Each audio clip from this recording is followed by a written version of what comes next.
welcome Hazel Bradshaw Beaumont, University Art Professor at Bell State University, and we welcome you and thank you for being this year's judge for our 51st Annual Members Fine Craft Exhibition.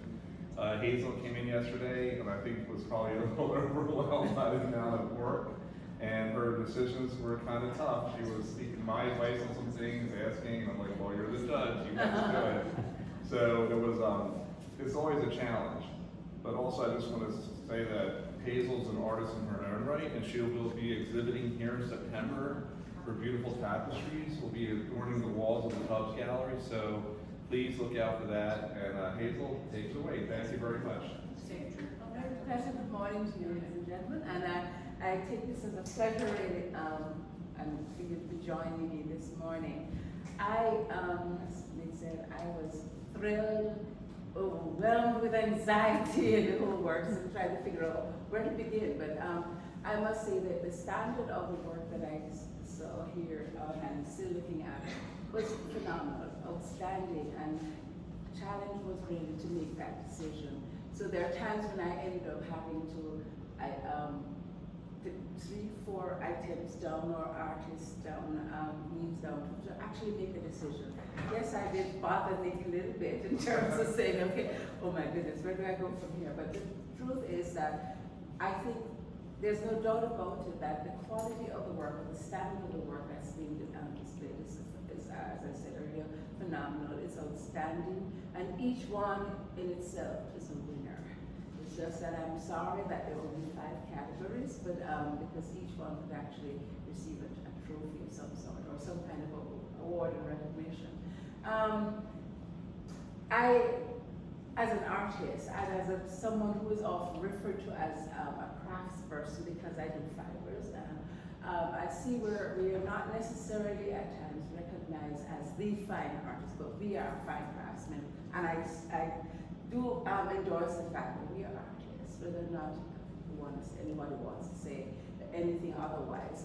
So again, this is a phenomenal experience for me, and great to be here at Rehoboth Art League.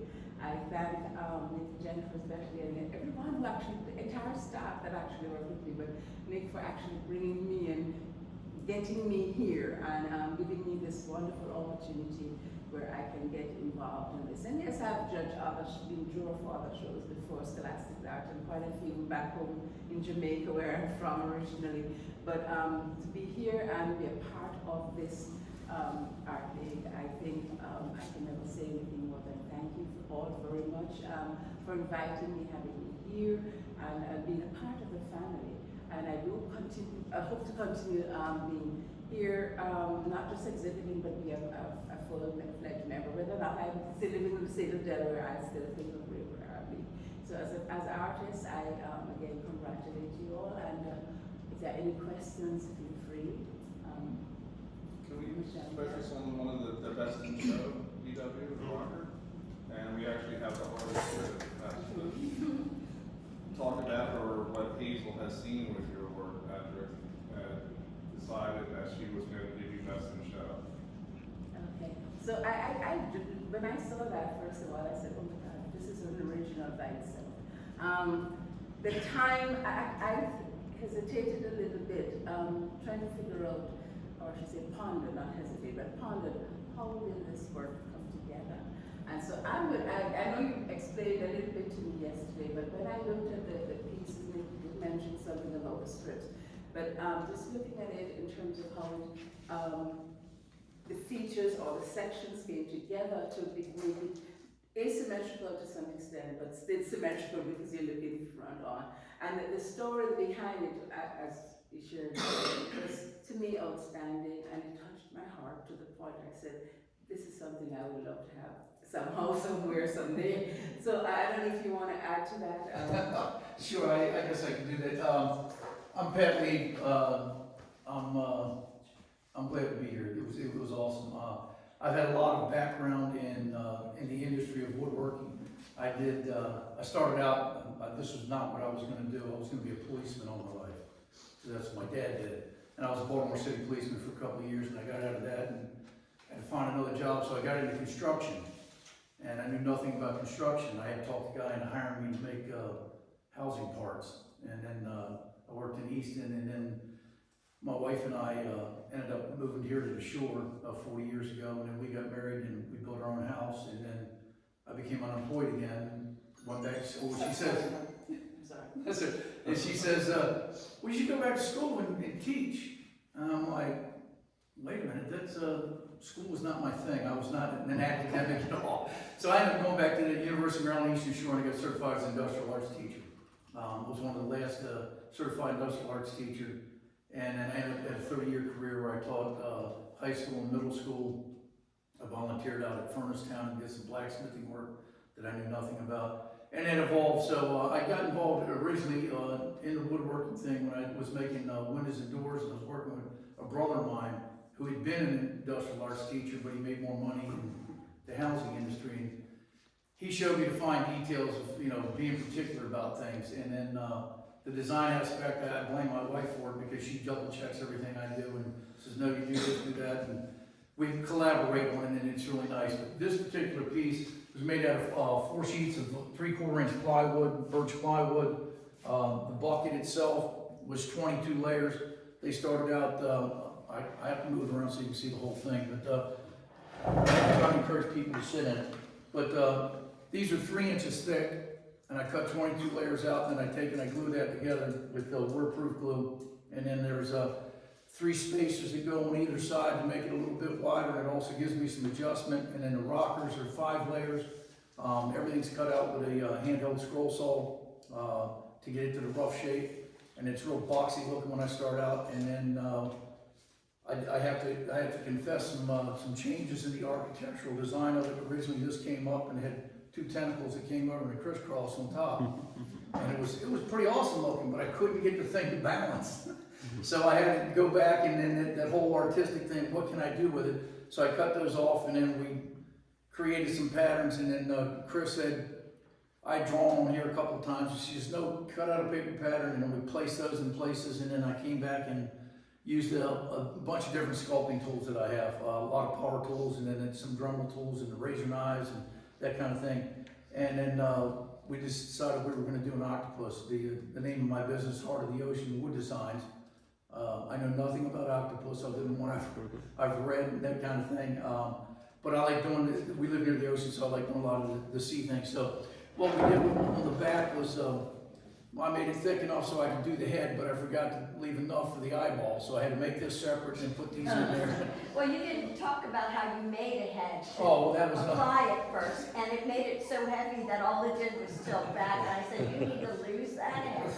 And you've got enough material on the back to carve a head into the back of the chair, and then you can add the eyes extra. So that's how that. So there you go. There's my design.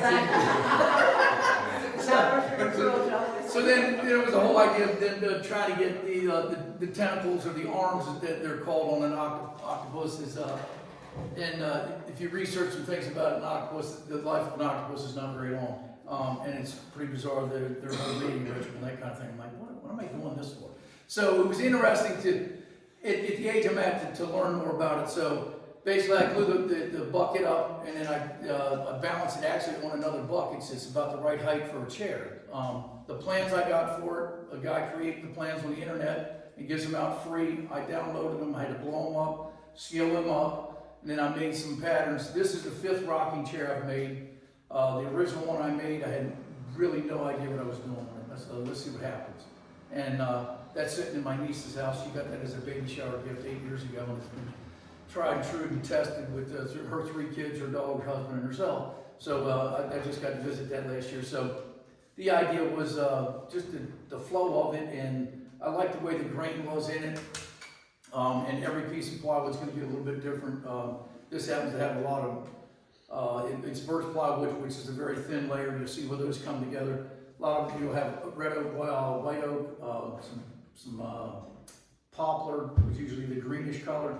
And then it's got a lot of sanding goes in on it. So I said it was just 3 inches when I started out, and it was pretty straight. And then I sculpt that down, and then she does the touch test on it. I sand it, I finish it, and she comes along and she touches it. You missed a spot here, you missed a spot there. And then one of the things that we really take the pride in, I said we take the pride in, is everything that I do, I finish not only the surface areas that you see and that you can touch, but also the bottom. You know, anywhere where you come in and you touch anywhere on any of my stuff, it's some reason the quality of stuff that we've seen, you know, because everybody wants to mass produce, and people say, well, how long did you work on it? My wife said, quit counting hours. So I was actually having tallying things. The very first one I did, I had well over 140 hours in, because like I said, I had no idea what I was doing. And then I ended up getting it to the point where I worked on it over a 2-month period, beginning of the year. And I know there was well over 100 hours, but then when I you know, I come back and I touch something or it gets dinged because I moved it, I end up, you know, having to clean up the finish of it. And, so it's got about 12 layers of polyurethane on it, and I can look at spots and say, I gotta redo this and I gotta redo it. So it's just, I think it just keeps Redesigning of evolving. this one. What's that? The redesigning of this one, put more hours on it. Yeah, well, that's true too. So that octopus tentacle thing is gonna become another piece of wall art somewhere, because I still have that. So But it every does. chair is different. This is the only octopus chair. He's done some that have inlay of fall leaves on it that cascade down the chair. Another one had koi fish that were swimming down the chair with lotus leaves on the arms. Another one were river stones. Yeah, but there's some spalted maple and then LA river stones. And it's really interesting that I've made 5 of these and we don't even own one. She's tried this one particularly in every room in the house. She goes, no, it just doesn't fit in our decor, so. And it's not the decor, it's just we don't have enough room. Well, that's, so yeah, but yeah, so that kind of thing. And I try to do the theme with stuff from the ocean and sea life, and then I do some funky fish. I've got another gallery, and all the lumber that I use, I try to source here on the shore, you know, that kind of thing, because people say, hey, I got a piece of wood, and I'm going, hey, and now I got to store that. So yeah, so it's a lot of fun. It's a hobby I get to do. I did get retired from my teaching career. I went from teaching metal shop and photography to, I never did get to teach cabinet making, is what I wanted to do. And then I ended up teaching stuff on how to use a computer and an electronic notebook. And then I retired a year before COVID. And then I got a call, hey, can you do a workshop? I said, you guys can't afford that.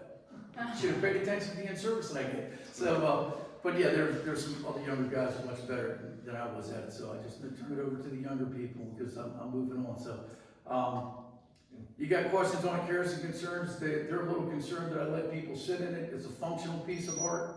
I've shown this a couple places, and you got to sit in it. And, It was a little challenge, but nonetheless, it was very comfortable. She had to test it first. Yes, so, something that as I said earlier, I really appreciate the time, the artistry, the originality that was expressed. It's pretty much, I would say, one of the most fantastic pieces of furniture, a chair that I've actually had the opportunity to sit in. But, congratulations. the little moniker I have is she left me unattended. And usually she's this far away from me, other than when I'm in my shop and dust is flying everywhere. It's a very luminous, all right. And I have to tell you something too, this is one of those things about how small the world is. My mom's name is Hazel. And you know, that's awesome, because I just got a house in Florida, and I said, mentioned to you, I'd love to have that on my island. I'm on the lake, and the lake is Lake Hazel.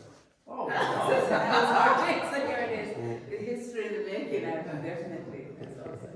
All right, anybody have any comments or questions? Any other questions?